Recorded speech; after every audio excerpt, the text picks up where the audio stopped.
Inside the Birds is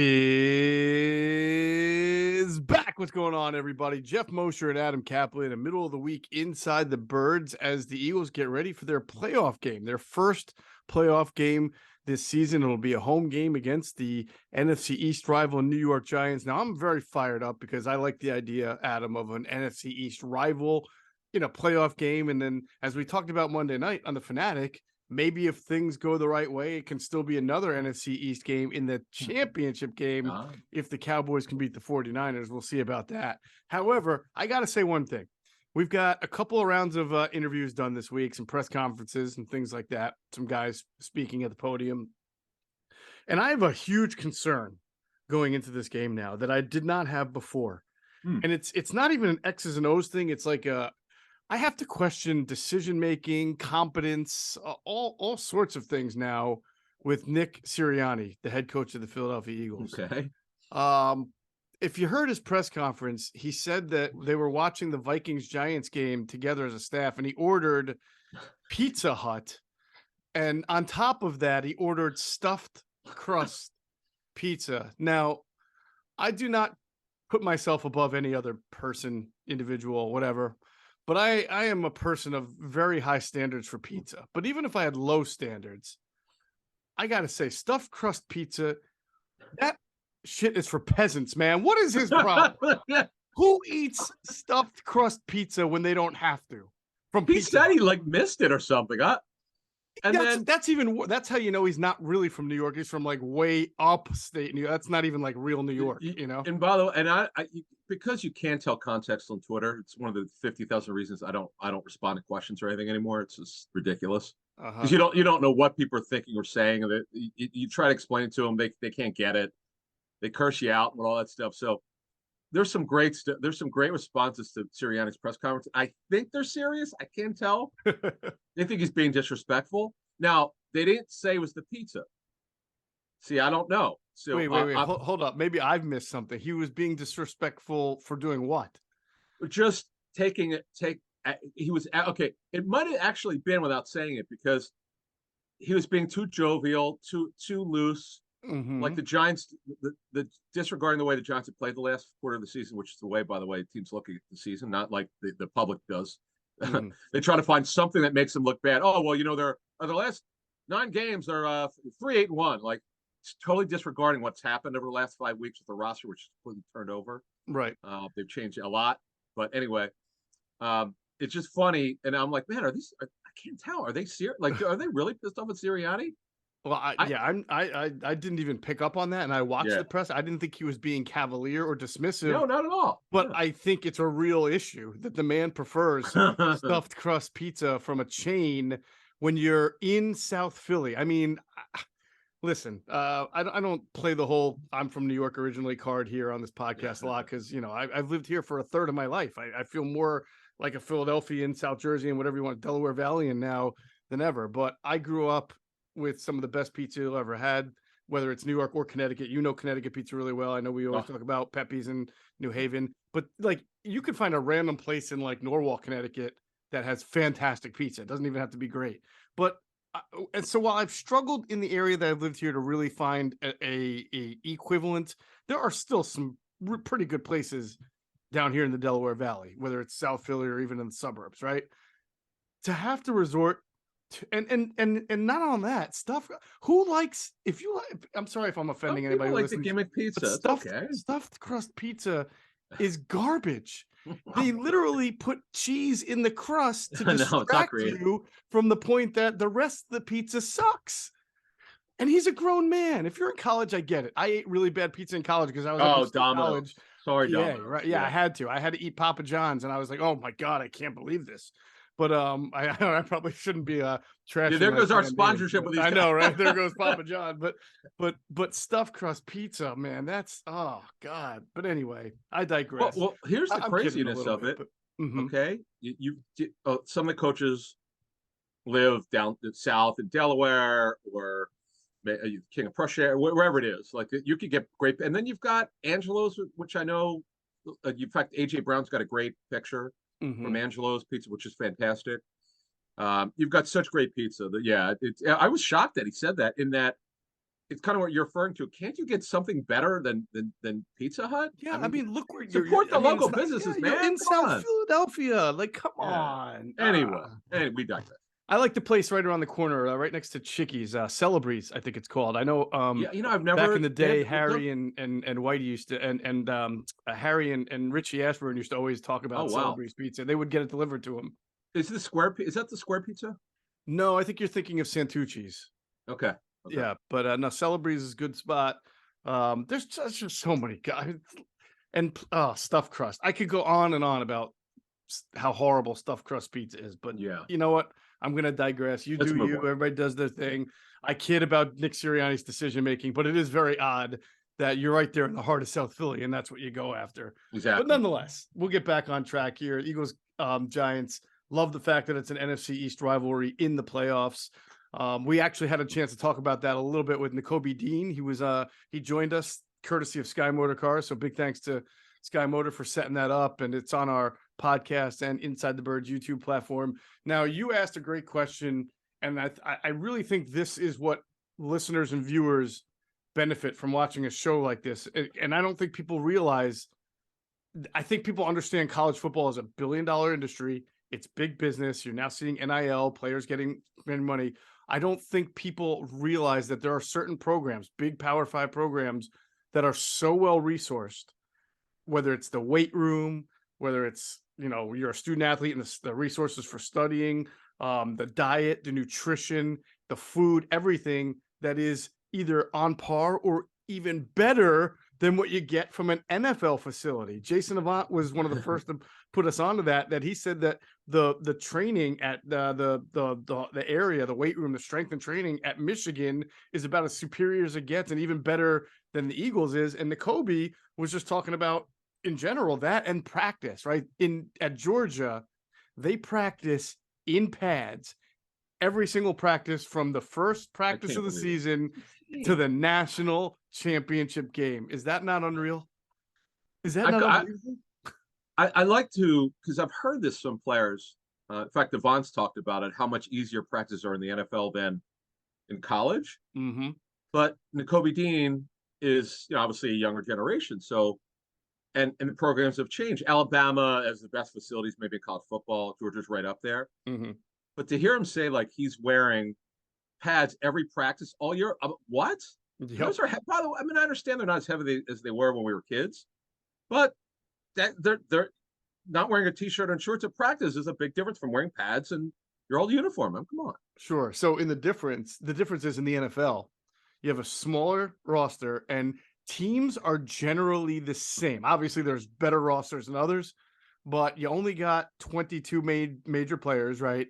And if you lose 4 or 5 of them, just like we talk about, what do the Eagles look like if Jalen Hurts is banged up and Lane Johnson can't make it and Avonte Maddox is out? All of a sudden, you're going from a really dominant team that's come down a notch a little bit. But when you play when you're Kirby Smart or you're Nick Saban and you have 50 players and all of them are 5-star recruits, so if you lose 3 or 4 guys, they just next man up, throw, and then you're playing teams that are not even close to the same level of you. You can be in pads every single day. You can beat your players up and have them run through walls because if they get hurt, it's just next man. I mean, look how many players Georgia lost. We talked to Nakobe about this, right? How many players Georgia lost from that first national championship team, including their entire front 7 to the NFL, and then they went and undefeated and won another championship. That's unbelievable. Unbelievable. It's unbelievable. And Nakobe, we didn't go into what the injury was, but I think it was pectoral because he talked about the lead up to the pro day and stuff. If you remember, his pro day was not very good because he was hurt. Right. His pectoral injury, but we talked a lot with wide ranging. Yeah. And the thing that I always like to find out is they ever play a different position. And as he went through it, I guess he did. Did he say he played? Did he say he played? Oh, outside linebacker a little bit. Outside in high school or something like that. Yeah. Mostly inside linebacker because he's a smaller guy. But no, we appreciate Sky Motor Cars for getting Nakobe Dean, sponsoring that interview with him. He's great 20 minutes. And by the way, it's available on every single platform. I was fascinated with what he said he would do if he wasn't playing football. I thought it was a really interesting comment. Awesome. Great question. That was an awesome response. And I know he's super smart intellectually. He's great student, and his response was incredible. And there's some stuff I didn't know about him. The beauty of talking to a current player, especially as young as he is, you get to learn a little about what he was going through leading up to the draft in his life. Then if he didn't play, or maybe when he retires, what he wants to do. And it was pretty cool. Yeah, absolutely. All right. As far as our other friends, Quentin Michael and Jason Avant, Q&A took a break this week. It's the bye week for everyone. So they were off a little bit, and they will come back next week. They'll have a game to talk about and break down and analyze. So make sure you're catching them next week when they come out. Now, our pregame show is going to be at a special time, right? We're doing this intentionally for a reason. We're gonna move the show to noon to 2 on Saturday. Right, we didn't want to start too early. We want to start 10 a.m. for a game that's going to be at 8:15, but we also don't want you to have to compete watching the first game. So noon to 2 gives you plenty of time to get the preview in with myself, with Adam, Jason Avant, and NFL Films' Greg Cosell. Listen to us for 2 hours. We'll break it down. Then you enjoy the first game between it's Kansas City and Jacksonville, right? The Doug Bowl, Doug Andy Bowl. The Reed Bowl. Is that what we're calling it? The Doug Bowl? Okay. I don't know. That should be a good game, by the way. I really think that'll be a good game. Yeah, Jacksonville, that comeback was third best in playoff history. It's just ridiculous. They're really talented. They're just young, and they're obviously new coach staff, new offensive, defensive schemes. But it proves once again the old adage, well, you can't win with a new head coach in the first year, is just throw it out the door. All the old adages, we've learned a lot about that since we've done the show for the 5 years. A lot of the stuff you just throw out doesn't mean anything. I remember, I'm old enough to remember when they said the Bucks couldn't beat the Eagles under 32 degrees, and they handled them to close the vet. Yep. It's all about matchups, folks, in the playoffs. That's all that matters. There you go. Coaches staff versus coaches staff, players versus players. Right. They said that about the Saints too. The Saints had a very similar don't win cold playoff games on the road in the Drew Brees era. Or outdoors, right? Outdoors. Outdoors. That's what it was. And then they came to the link in the first round. That was Nick Foles' first playoff game, and they beat the Eagles that year. What was that? That's Chip Kelly's first year. 2014. Yeah. In fact, what happened was Deshaun. They had to. What was the report that had something like they were looking for Deshaun after the game? I don't know what he had a great year under Chip the first year. I think it was 2013, 2014. I think it was 2013. But they, the exit interviews, they just couldn't find him. Like maybe he just, I don't know. I'm not gonna say he stormed out. He just left, and they wanted to talk to him over the next 24 hours. They just couldn't locate him. They finally got to him, but yeah. So it's such a coach's league. It's the reason why the Giants are in the playoffs, folks. They've so overachieved. The coaching is superior. They've had, as we'll get into, we're gonna line up everything for you for our Friday show. We're gonna put everything out there and line you up for our matchup show on Friday. It's all devoted to matchups. We found so much information over the last 24 hours. We were able to talk to some people. This is what separates us from everybody else who does shows on the Eagles. We actually talked to people involved in the game. I talked to someone in pro scouting. We were just catching up. I talked to this guy in 3 months. I didn't even know that he had the Giants as one of his teams. Oh, perfect. Had no idea. I said, who are your teams? He goes, the team that Philly's playing this week. I'm like, what? I've had him all year. He goes, his team's not in the playoffs, but so yeah, I've had the Giants. Yeah, I know him like the back of my hand. Oh man, thank you. I need your help, man. So it was great. So we've got some good. And he pointed out a couple things why he thinks the Giants are better than other people think. He goes, you got to look at how they've manipulated the roster late in the season. Okay, great, thank you. All right, interesting stuff. So that'll be good for Friday's podcast and for Saturday's pregame show. And of course, we'll do the postgame show with Trey Thomas. It'll be myself, Adam, Trey Thomas, and we'll try to get it directly after the game. The game will probably end somewhere around the 11, hopefully, knock on wood, 11:15, 11:30 area, and we'll get it going right then and there. And of course, Adam will do his chat on Discord tonight for our Patreon subscribers. So make sure you're checking that out in the general area.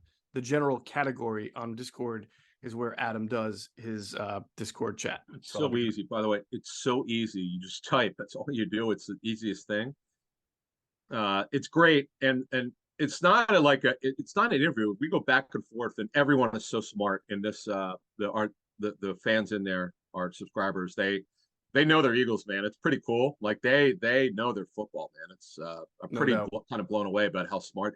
I think what happens is if you're a Patreon subscriber, you're like a special Eagles fan. Not that our listeners or subscribers our regular listeners aren't smart, but these people super diehard. I love it. Awesome. Yeah, I do too. And I've been chatting with them a little bit on game day too, to just stoke the conversations. It's been fun.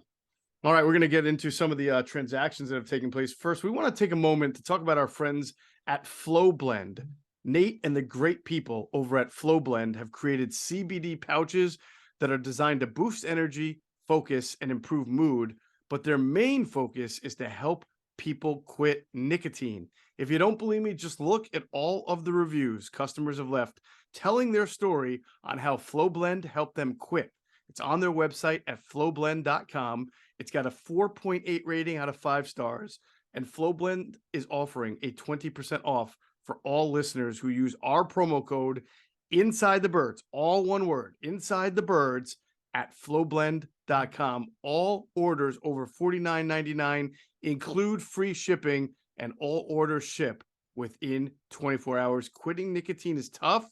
It really helps to have a tool that makes it easier. A person's got a shovel to dig a hole or hammer to build a house. So now you have Flow Blend to quit nicotine.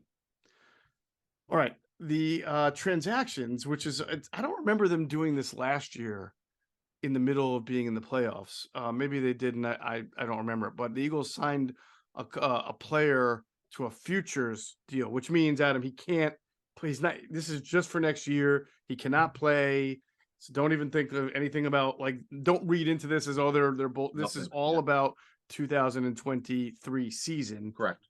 Which will start, obviously in training camp in August. His name is Julian Good, an offensive lineman and a former CFL player. Yeah, Julian Good-Jones was with them. Actually, I knew I'd seen this name before. He was with the Eagles in their 2020 offseason program. I do remember that. Yeah. It's just the name. It's like, now, what is he? He actually played with a quarterback who's doing pretty darn well right now. A man whose name rhymes with Croc Murdy. You got it. Yes, you did. You did. Yep. And he was with the CFL for the last 2 seasons. So he played played center and left tackle in college. Mm-hmm. So we'll see what they want to do. Now he's only available for their offseason program. He could start working out and all that, but he just can't be on the playoff roster. And then they signed Tyree Cleveland. Now the Eagles love these tall receivers. Yet another tall receiver over 6'2". It was a 2027 round pick for the Broncos. Been with them. The Eagles now are back to having at least 3 receivers on the practice squad. That's what they have right now. Remember, they lost who's the tall receiver from the Bengals who Auden Tate. Good call. Yeah, he just signed with someone. So he's gone. So to replace him, they got another tall receiver, Tyree Cleveland, who hasn't really done much in his career, but he's a developmental guy for the all season. Right. 2000. Although, let's see, this would be for next year. He's on the practice squad. It'll be his 4th season next year, right? Yes, he technically is able to be available for the playoffs, but I can imagine it would take something pretty significant for him to actually dress for a game or to be elevated.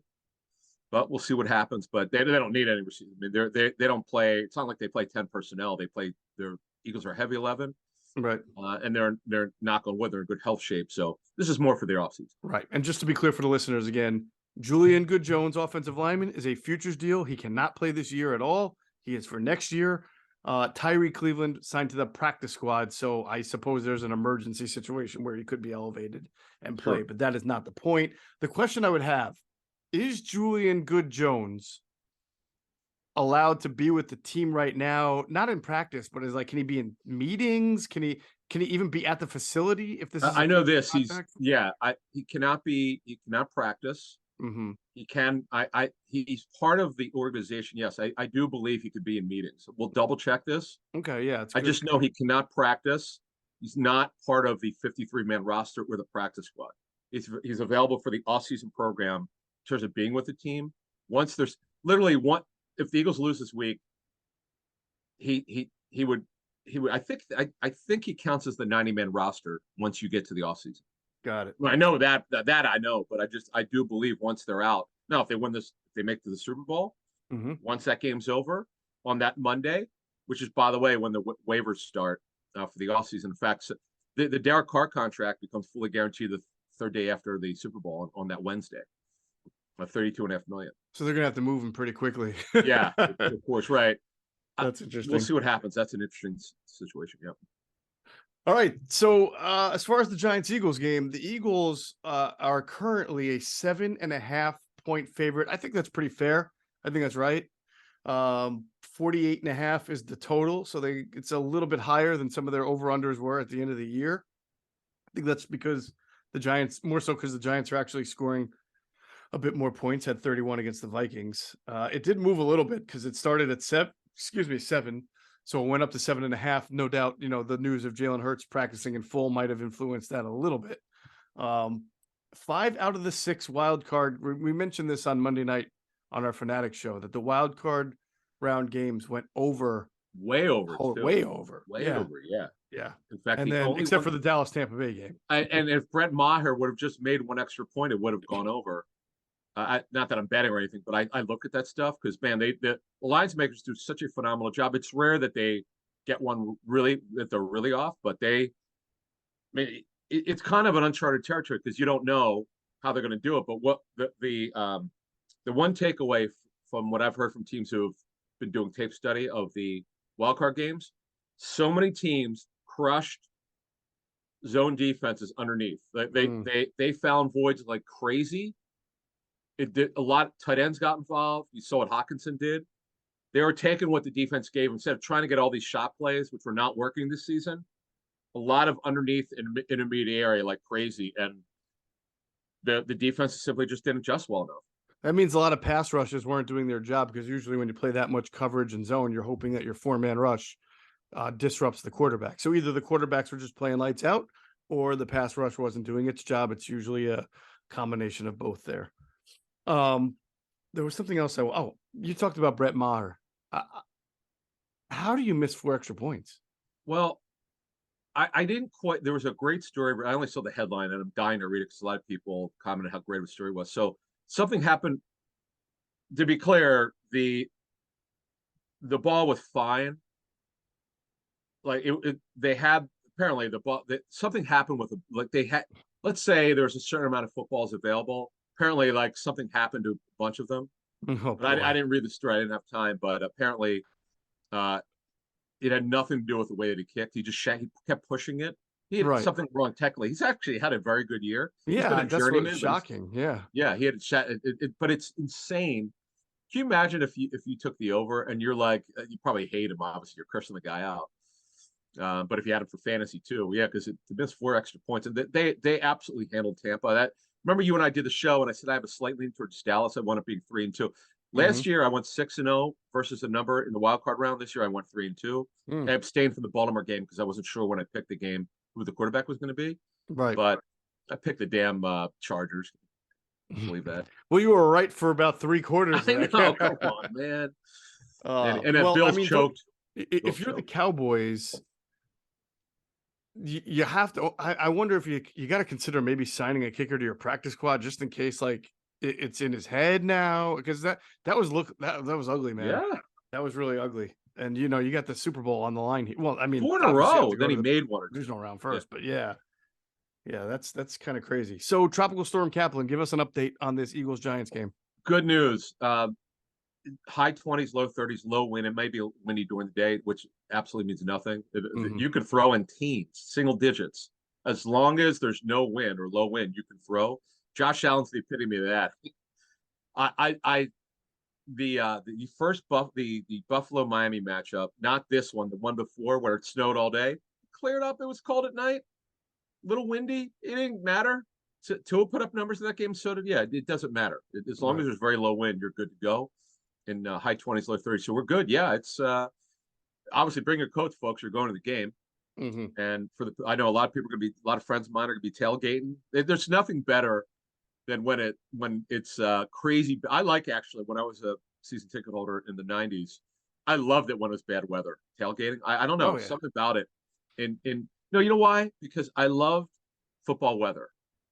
We don't get football weather anymore. What the hell's going? Global warming? I don't know what it is. I don't know what football weather is anymore. I mean, sometimes it's like 2 degrees, sometimes it's 82 degrees, and you're like, what's going on here? We don't get it like when I was a kid, man. No, definitely not. All right. Let's talk about our friends at Ocean. Go to get your game on at the Gallery Bar Booking Games in Ocean Casino Resort this football season. Cheers your favorite drinks while cheering on your favorite team. Get in on a parlay while in the middle of a party. Go for the sports scene and go for the endless screens. Go to the Gallery. Go to Ocean. Go for the win. For more information, visit theoceanac.com. Got to be 21 or older. Gambling problem, call 1-800-GAMBLER. We've told you about the big news. We're excited to be giving away an overnight stay and 2 tickets to see Sarah Silverman on Saturday, February 4th at Ocean Casino Resort, Atlantic City. Make sure you've checked out the ITB Twitter account. That's at Inside Birds. For more information, I believe we have the pinned tweet there for more info on how you can get yourself entered into the giveaway. To purchase tickets, visit theoceanac.com. All right. I find this interesting. Have they always announced the NFC Championship game time this early? Yeah, usually they don't wait for to see who's playing in it first. Yeah, right, exactly. They wait till the wild card games are over. So yeah, so the good thing is we now know. My guess is going to be 3:30. So they love doing these weird times. Mm-hmm.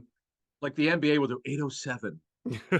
Or do you remember on the Superstation TBS, for those of you who are around long enough, the Brave games would start at like 5:05 or 7:07 back in the day. But yeah, so next Sunday, if the Eagles are in it, they'll host it at 3 p.m. Eastern, of course, either against the Niners or the Cowboys. And it is the first of the 2 games that day. And then the second game is at 6:30. And also, the cool thing is, if they win on Saturday, they'll get the extra day. That is cool. I just didn't realize that they announced the championship game times before the end of the division, before the start of the divisional round. Yeah, they have done that in recent years. Yeah. Okay. Yeah, because they know there's no championship Saturday. They know it's going to be on Sunday. Right, but I'm saying they don't give themselves the opportunity then to measure I mean, I guess they assume both games are going to be heavily watched. It doesn't really matter what the markets are, or who deserves the evening game compared to the afternoon game. I guess that doesn't matter, right? Because they know if the Eagles win, it's on Eastern time, right? And they kind of know they know that Dallas is Central, but of course they would go here, so it doesn't matter. If the Eagles win, either team would have to come here, right?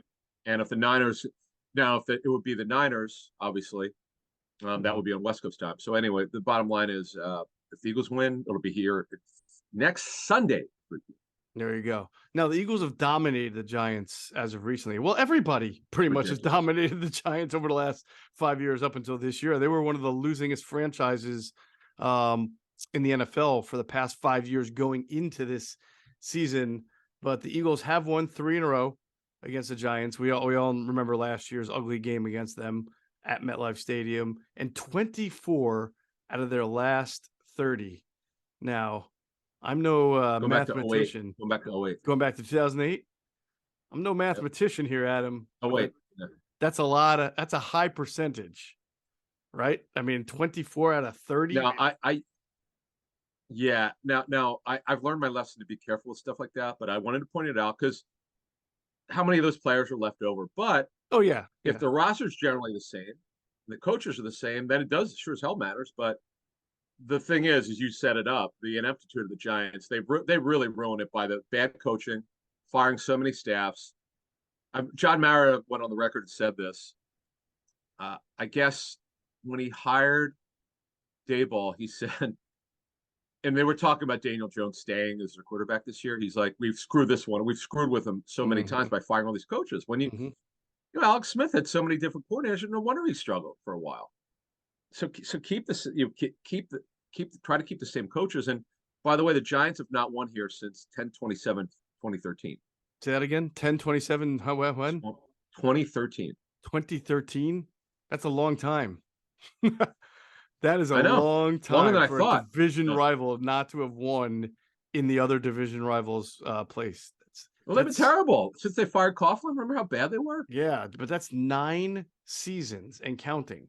That's unbelievable. Other than Ben McAdoo had some success, but then he got kicked. I want to do some research. The last time any NFC East team went a decade without beating another NFC Here, team in their stadium. That's at still the a link. long time. That's all. That's And hard I'm to only believe. looking regular season, by the way. Yes. Right. All right. So the Eagles practice schedule goes like this. They had a walkthrough on Tuesday. Today is it was 90-minute practice. Yeah. Wednesday, 90-minute practice. And 90, then it gets a little bit longer as the week goes on Thursday. Actually, no. Today, remember. Oh, no, you're right. It gets a little shorter. Yeah. Yes. You're right. So tomorrow will be like their Friday practice on a Sunday game, just about an hour. Mm-hmm. And then Fridays will be a walkthrough for the Saturday. The Giants and Eagles did the same thing on Tuesday, which is what you have to do when you're on a short week. They had a walkthrough. Both teams had a walkthrough. We'll get to the injury report in a second. We've got some interesting information there from our Giants source, just kind of what they've been dealing with. Stuff I was not aware of, but it always helps to get context. Context is king. Wednesday, as you said, both teams are practicing 90 minutes today. The Giants are going a little longer than the Eagles for their Thursday practice. They're going 90 minutes. No, they need it more. They're the lower seed. Gotta get more practice in. Sure. I didn't ask. I wonder, do they typically do that on Friday for Sunday game? Yeah. And then both teams will have a walkthrough. Although the Giants walkthrough is a little bit longer than the Eagles, as I understand it. In general, these practice times sound like a stretching session for the University of Georgia based on what Nakobe Dean said. That's true. All right, let's talk about some Eagles injuries. Obviously, it was good news, very encouraging news, even though it's just a walkthrough that they had on Tuesday. But Jalen Hurts is off the list altogether. And remember, it is a walkthrough, but the injury report is supposed to reflect what it would look like if they had practiced, right? Sure. So if they had practiced, Jalen Hurts would be a full go. And you heard him say he's feeling good. You heard Nick Sirianni say he's ready to go. I think we all still assume he's not going to be 100%, but good enough to play. There was another point I wanted to make about good enough to play, but the question is, this is what I was telling Mike Gill on a show on Tuesday. You'll know all you need to know about Jalen Hurts' shoulder. If he's not running on Saturday night in the first quarter, the shoulder's still bad. Right. If he has clearly on RPOs, if he's running and he's dodging like he does, he's so good at it. He's not 100%, as you said. There's no way you're going to be 100% with this injury. The two things he's got going on, the collarbone and the right shoulder sprain. But the fact of the matter is he's clearly improved, because he would be on the injury report if he had not been improved. So the good things, he's improved. And that's good. Miles Sanders, he's also not on the injury report. That's good. We'll check in to see if he's wearing the left sleeve or a brace on that. That's really encouraging that he's not on the injury report. Yes, 100%. That's really good, because, and also look, I think part of it, yes, he's been hurt. That's true, but Jalen Hurts not a factor in the run game is part of it. Why Sanders has not been the factor, right? That he had been before that. In fact, he had in the Week 14 game that really mattered in terms of both teams were healthier, or both teams are playing normally. Sanders went off in the second half, where they didn't really they passed a lot in the first half. We'll get to that later. Linval Joseph added, by the way, with a calf injury. This is new. He's going to play. No, all these guys are playing, other than, well, Lane Johnson says he's playing with the abductor tear, and we from what we've heard, yes, that he should play, but no one could answer how long he'll play. Josh Sweat, he's not even on the injury report. We told you 3 weeks ago, actually, whenever it happened. We heard the day after that he was fine, and he is fine. He's great. He worked in their both practices. He's not even on the injury report. Now, this one's troubling, because this is not the first time that Robert Quinn has been on the injury report for a back. He is. It's too bad. He's on the injury report with back. You know what? I think I mistakenly misread the injury report and thought that it said knee. Is it still the back for him? Yeah, I'll triple check. I looked at it twice. You might be right, and maybe I just was accustomed to seeing knee. Robert Quinn. Oh, you're right. Back. Okay, man, good. I won't look at it. No, that is not good. That's not good. You know what? You had pointed this out from your source. You talked to someone to watch the tape. Cosell confirmed it when he watched it. Do you remember he was running high because he couldn't even bend down, which is ridiculous. When you, like, I don't know how bad it is. They estimate he would have done some work had they practiced on Wednesday or Tuesday. They had a walkthrough. It's too bad. He looked okay in the last game, against the Week 18 game. So that's troubling to me. We'll have to see. We don't know. And of course, Avante Maddox, as we've been saying for weeks, he's not expected to play. He didn't participate even in the walkthrough Wednesday or Tuesday. It's not good. Again, he's not expected to play. There's still hope that he'll be, if they get to the Super Bowl, even I don't know about next week being realistic. He's got to start working back to put pressure on the surgically repaired toe. But again, they thought he had a chance to come back even if it's a Super Bowl if they get there. That's why they didn't put him on IR. Let me go back to Lane Johnson with you. Yes. Did you hear Jalen Hurts being asked about Lane Johnson? No. What did he say? He said in his press conference, someone asked him about what Lane looked like out there, or was encouraging that he was able to get out and practice, before they had the weekend off. And he said, that he hopes he's feeling better, sort of thing. And then he kind of said it's his decision on what he wants to do, which almost made it sound to me, just listening it, like there's still a decision to be made here on Lane's end as whether or not he's going to be able to go out and play, which is sort of not the way it was understood last week when Lane talked to the media. He made it sound like, yes, I'm going to go out there and play. It's just a matter of trying to manage through it. And then people sort of took it as very encouraging that it was out at practice, which it is encouraging. But I guess what we don't know is after those practices, how did it respond? How did he feel? Yeah. Did that make him sort of question what he's going to be able to do? He was not, I guess he was limited, quote unquote limited on the injury report for the walkthrough. So I don't know what to think of Lane Johnson. We've not heard that he had a setback or anything. I'm under the impression what he told the media is exactly where it's at. He fully tends to play. He has no idea how long he'll last. Nobody does. Only he knows. I mean, actually, he doesn't know. It's about playing through it and seeing how his core holds up. We'll look into it, but there's nothing that I've heard that be. It's just, no, because he didn't want to comment. I think Hurts is being smart by not saying, well, he'll be fine to play. It's up to Lane to know his body and what he thinks he can and can't do. That's the way. No, I didn't listen to it. Now that you mentioned this, I'm gonna actually listen to it. The context. Context is everything. I want to hear how he said it. And he also did the Pat McAfee show. I think Lane Johnson. He was kind of the same. He said he's going to go, but nobody knows. And again, it's Jack Driscoll. I think it's pretty safe to say if something were to happen, it's Jack Driscoll because it's not one, it's 2 games that he filled in for. Why would you change now? It would just make no sense. So no, they're not. They're gonna. Yeah, it's Jack Driscoll. If Lane gets hurt, I agree with you. So Wednesday today would also be the day. I guess this could be a tell potentially that Aaron Sipos, the punter, could be activated into the 21-day window. I mean, they could have done it earlier, but they just had a walkthrough. So I'm guessing that they would have done that actually Tuesday if they were going to do it because they had the walk. Everything gets accelerated when you're playing on a Saturday. So the fact that he wasn't makes me think that it's going to be a Brett Kern oration. Yeah, at least for the divisional round. But I had a joke with you earlier this week. What if they had a punt off? Because think about it. Wait, what if nobody won the punt off? That would be the scary part. Yeah. But what they think about it, Brett Kern's not been who they thought he was. I know for a fact that he did very well in his Cardinals tryout, but here he's not been himself. Okay, he's not been the Pro Bowl punter he's been in the past. And Sipos has just been okay, been average. So to me, if I'm whoever coaches these guys, I want to see when they designate Sipos to return. I basically look at both and pick one. I'm not giving Brett Kern the job. I mean, don't you want the best guy? If such a guy exists, yes. I mean, it's very possible you look at both of these guys and you're like, whew, 4th down, baby, we're going for it every time. Because neither of them have been very impressive. So no, I mean, I give him credit. He got hurt in the Week 14 game where the Eagles blew out the Giants, where he tried to make that tackle. Give him credit. It was a tremendous effort. To give the guy credit, but they're like it's interesting.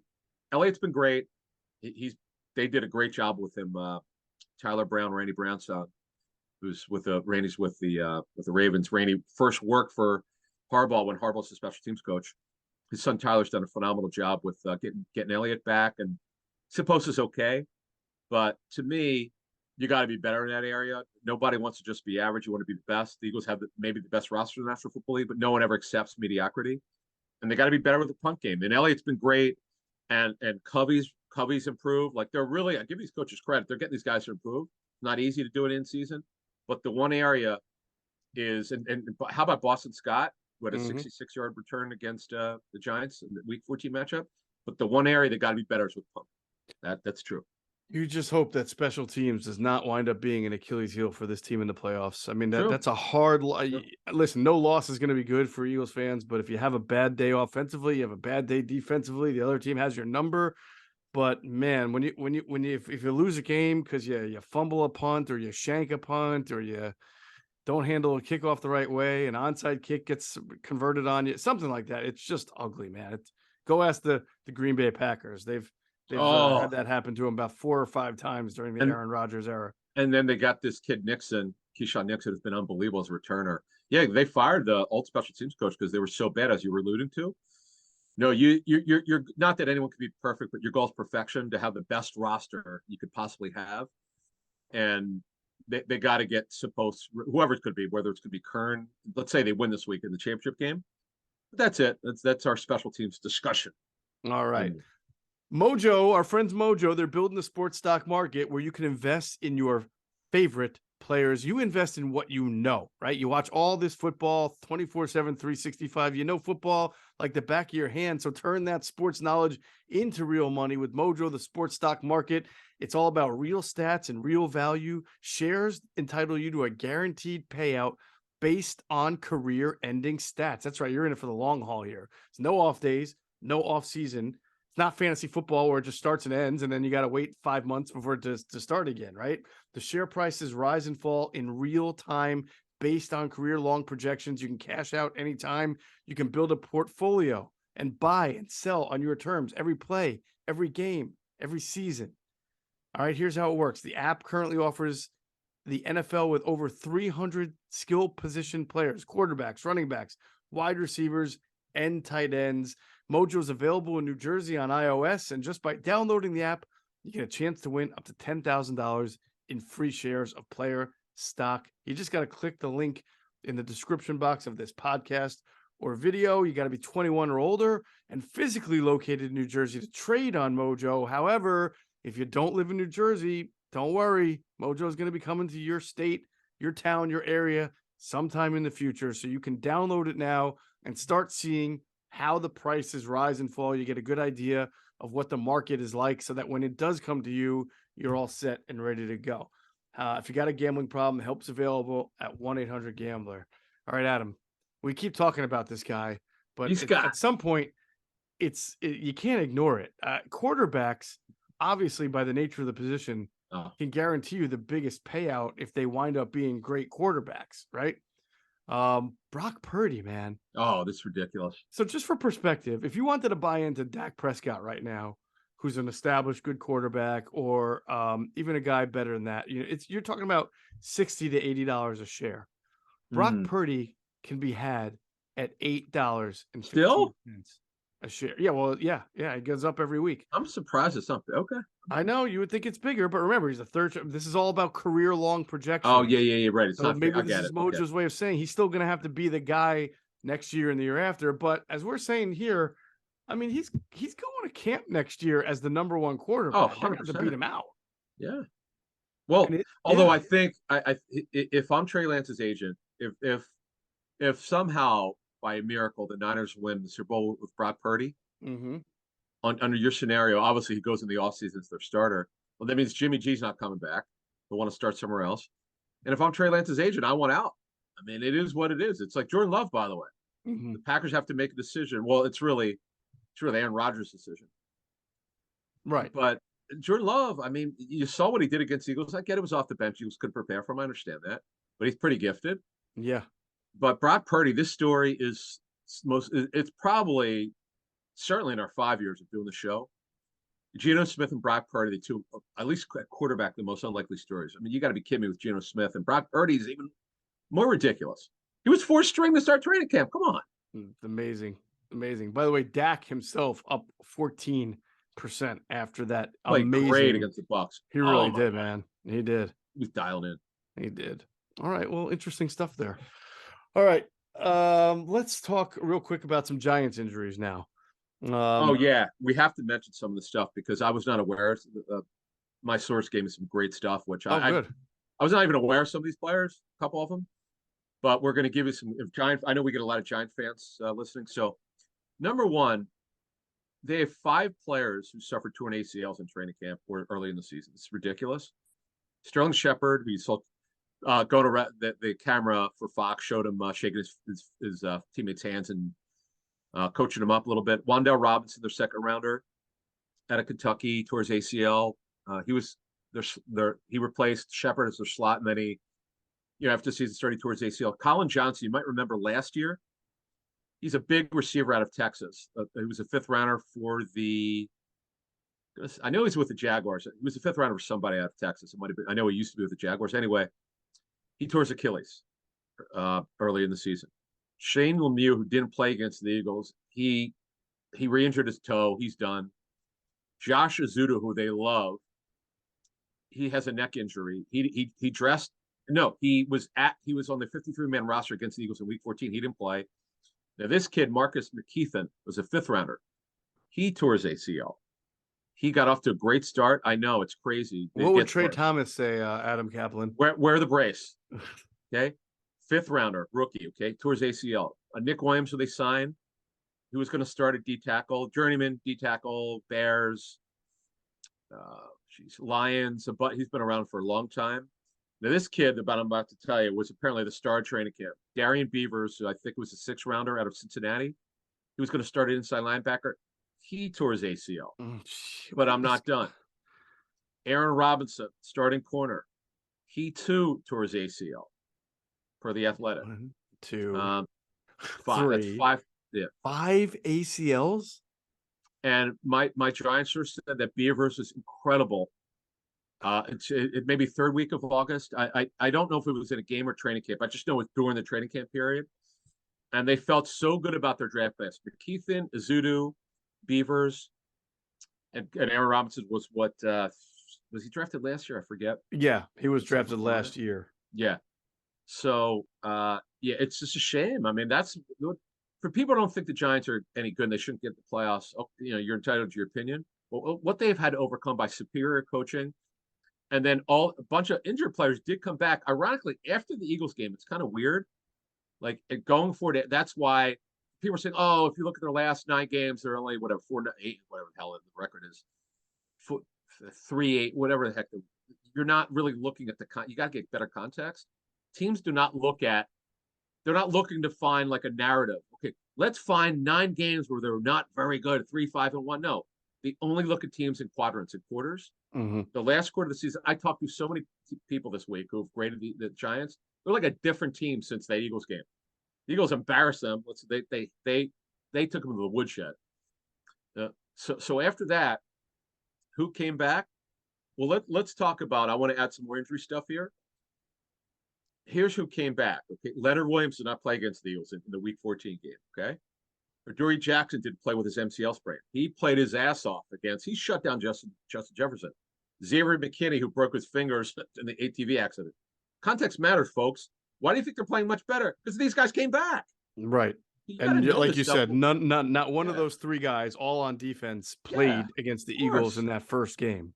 Yeah, I mean, the Eagles scored 48 points. It was their best offensive output. Don't want to take anything away from them. They were great. They executed great.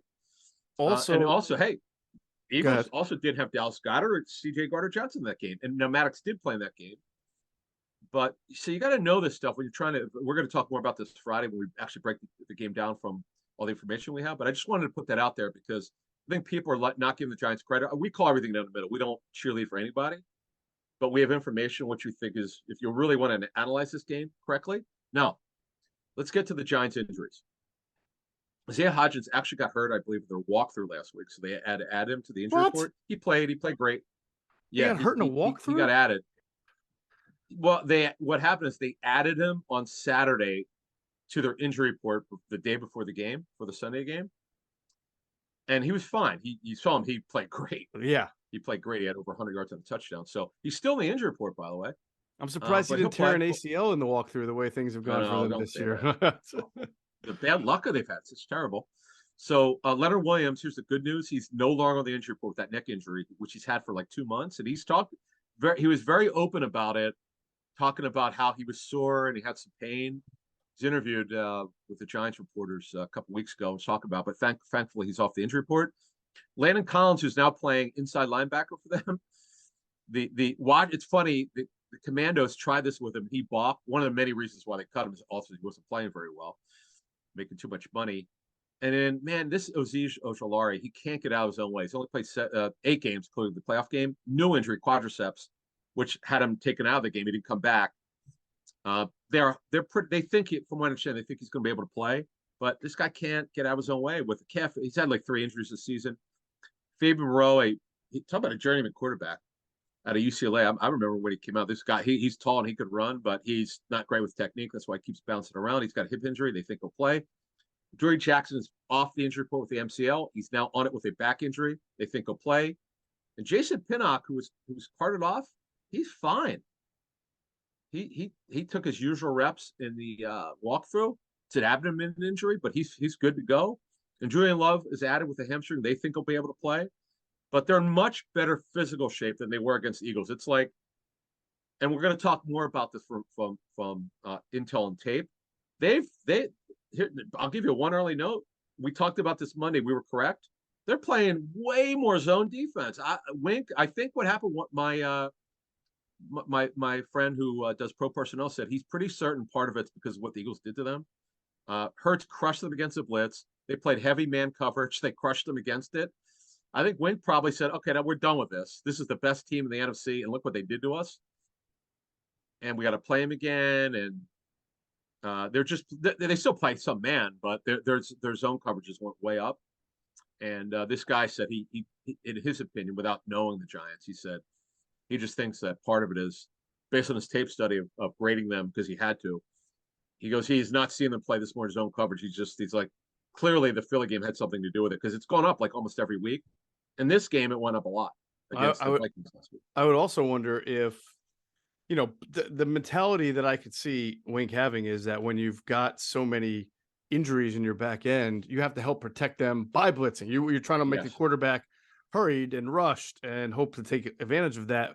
When you get guys like a Dory Jackson back and you've got Julian Love and some of the other guys that they're getting back in the secondary and Collins sort of playing that hybrid role, I wonder if he feels more comfortable in his coverage to not have to blitz so much. I mean, he does like to blitz, but I don't think anybody wants to be 60 to 70% or anything like that. So one of the things we previewed the game on that Friday for the Week 14 game.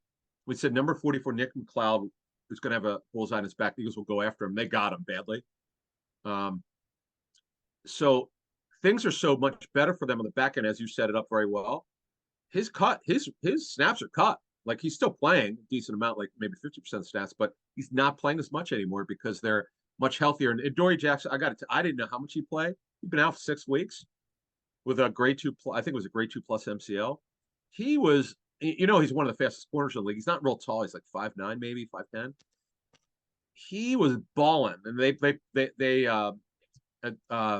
Greg Olson was correct. They bracketed Jefferson. But man, I was shocked at how well he moved. And they never put him on IR. That's another thing. The Giants took a risk, and he missed 6 weeks, but he played great. That's thumbs up to him. And the much maligned Dave Gettleman, who deservedly got fired because he made a lot of mistakes. Look at the Leonard Williams, that trade that people killed him about. Turned out to be a great trade. The Dory Jackson, the Titans didn't want to have any part of him. He was always hurt. Bust first round pick. He was great last season. And Xavier McKinney, another Gettleman guy. Hey, and he's back from the ATV accident, but they're just a better team. Are the Eagles better? Obviously. And they should win this game. Particularly if Hurts runs the ball. We're going to talk more about this Friday.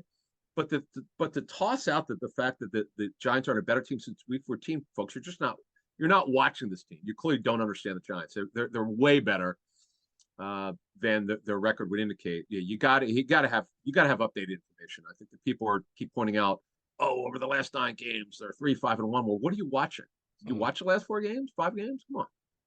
Don't tell the Vikings that they weren't that good going into the game. No, I picked them though. I picked them outright. No, I know a lot of people were feeling the Giants then too. Yeah. Although I'll tell you what, when the Vikings went down and scored 7-0, I was like, oh man, am I going to miss on this one? Then I think they scored like 17 straight or something. Yeah, where have I seen these Vikings in a playoff game score the first touchdown and then wind up giving up a lot of points and lose? Oh, yeah, that's right. yeah. Did he score 31 straight? What was it? Yeah, Kyle Rudolph caught a touchdown on the opening drive from Case Keenum. Rudy. Yeah. What'd I say? Kyle Rudolph, yeah. Oh, yeah. Rudy, right. Yeah, there was 7-0 Vikings in that game. Very briefly. A former Giant, by the way. Yeah. Yes, also a former Giant. All right, a couple more things we want to put a tie on before we get out of here. First, make sure you're checking out our friends at PHLSportsNation.com. They're enhancing the fans' experience with their coverage of all Philadelphia sports teams. For the fan, by the fan is their motto, so check them out at PHLSportsNation.com and on Twitter at PHLSportsNation. And we'll pause real quick for another word from our great sponsors, Sky Motor Cars. Sky Motor Cars in Westchester is a different sort of dealership. All it takes is one look at their Highline pre-owned vehicles that people over the country want and need. Owner Brett Schiller, make sure you don't spend a dime of your money before you purchase the car. Sky Motor Cars allows you to make all the decisions regarding your next vehicle. At Sky Motor Cars, you never have to spend more than necessary. Visit SkyMotorCars.com today or call 610-918-7225. And if you hop into Sky Motor Cars out there in Westchester, PA, make sure you tell them Adam and Geoff sent you. You will get a great deal. So you brought up the fact that even in their 48 points that they scored against the Giants, Dallas Goedert did not play in that game. Correct. And he is not on the injury report, so he's been good. Yep. It seems like even though he's been all right, they have not used him. You know, we haven't seen the tight end screen that was so prolific. Haven't seen a whole lot of run after the catch. Again, the sample size not big. It was just the last. Devontae's been great though. I mean, you're absolutely right. But you got it. This is the thing that coaches are going to. I would think they would struggle with. Devontae's been unbelievable. I mean, he's just been going off. AJ Brown's been great. Now, could they take a couple passes away, 2 or 3, and give them to Goedert? Like, is that what you would do? Like, well, that's the thing. I don't know what they could do to get Goedert involved. Just give it to AJ to give it to the other guys less. I don't know. Well, I mean, it's a great weapon against what Wink does when he wants to blitz, as long as, you know, it's not a slow developing screen and all of a sudden you got 10 guys in the quarterback's face. But, you know, when a team is very aggressive up front, you try to throw them off balance with a lot of screens or counters or things like that. And so misdirections. So I do think that there'll be some opportunities to spring Goedert on a screen. It's just got to be well executed and well timed up, because these guys, you know, with the Wink's formations, man, he gets up on you quick. Now, you could also run screens against teams that play a lot of 2 deep, because you know the safeties have to come from far. They did this game. Oh, yeah, they did against the Vikings. But that's why Hockenson killed them. T.J. Hockenson, it was total pitch and catch. You're not going to throw it overheads, which they didn't. Now, the deepest pass run after in fact, Hockenson caught the biggest one was 28 yards. They were not going to let Jefferson beat him. He was taking an old school way, the Fangio way of doing it. You're not beating us over the top. We'll give you everything underneath. You can take it, but you're not going to do it. You're not going to throw it over our heads and humiliate us like the Eagles did in the Eagles came out throwing in the week 14 game. The Eagles were throwing like crazy. They threw 24 times. Second, they got it big, and they did what they normally do when they get up big at halftime. They're pounding it. They only threw it 7 times in the second half. But on your point, because we don't know exactly what Wink will do this game in terms of man versus zone. But if he's playing the same coverage, I'm on you, man. I'm on Goedert. I'm getting him up. I'm going to make him kill him, because guess what? Goedert's a better athlete than Hockenson. And this dude can run, because you could humiliate them with zone voids. Because against cover 2 and cover 3, coaches always tell me, I'm going to kill you with my tight end if I've got someone who can run. And Gerald Everett was doing that against the Jaguars in the Saturday night game, because with Mike Williams out, did he get run after the catch. So you make a great point. We'll talk more about this on Friday. We've got a lot of stuff we've got for Friday's show. That's one of the matchups I cannot wait to see what Wink does, because you don't know about these guys, these elite coaches, because the Eagles just embarrassed them in week 14. What's he going to have to counter? Good. It's a good question, and it's a really tantalizing matchup, and I think Goedert's a really good weapon for them to have against this kind of a defense. We will talk about that on Friday and again on Saturday as we preview this enormous game, Eagles versus Giants, in the NFC divisional round for a chance to play in the NFC Championship. Now, I don't even want to. The idea that we already think the Eagles are the better team, going to win unless they fall all over themselves and all that. But the idea that the Giants are one win away from being in the NFC Championship game when they're one of the losingest teams of the last 5 years it's a little bit too much to handle. It doesn't seem right. It just shows you how great the coaching has been, because to be, not that their record's not great, but they're able to close the season like they did. I get it. Colts stink. They beat them up. Washington, they won that game on the road. The defense actually got help. That's when they started getting healthier. But the key here is, as we set this up for Friday morning show, the Eagles have the superior roster. They're coaching now. Both staffs are doing a great job. But in a given game, if you don't have, I understand the circumstances were different. We'll barely talk about the Week 18 game because it's Giants treat it like a preseason game. Literally, they're like the first one that starters don't play, except for a couple had to play because you can't rest everybody. So we're not really going to use that game because it means nothing in terms of the matchup. But if they play like they did, now I know it was Minshew, but if they don't have the great energy, because there have been a couple games, that Washington Monday night game, I know talking to some people who were at that game, the Eagles, for some reason, the fans were not up for that game. Maybe the Phillies hangover, some people have said. I don't know. It's subjective. There's no way to really know. But the crowd was better, I was told, for the Saints game. It wasn't quite to the decibel maybe for other games. Can't answer that. But I expect them to be up for this game. Are you kidding me? Come on. No, you would. The link will be rocking. Now we know that Saturday night the link will be rocking. Can't wait for it all. That's going to do it for this episode of Inside the Birds, the leading podcast in Eagles intel. As always, we thank you for flying with us inside the birds.